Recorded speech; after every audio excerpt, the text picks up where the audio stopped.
Guys, panoorin natin tong play na to. Isa sa magagaling na setter nung Mayor's Cup. Napansin ko na ang galing ng setter mang-ipit ng bola pati mag-execute ng play. Pero sabi nila double daw yung set. Paki-comment nga kung goods ba siya or fault.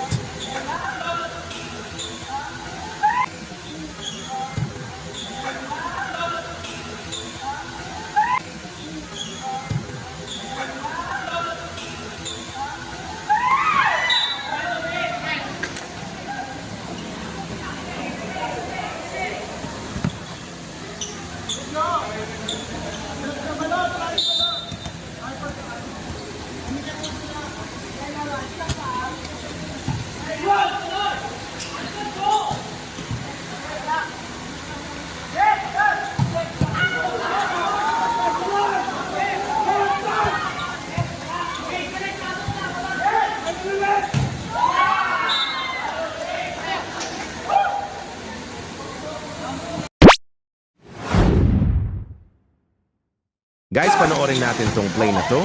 Isa sa magagaling na setter nung Mayor's Cup. Napansin ko na ang galing ng setter mang-ipit ng bola pati mag-execute ng play. Pero sabi nila double daw yung set. Paki-comment nga kung goods ba siya or fault.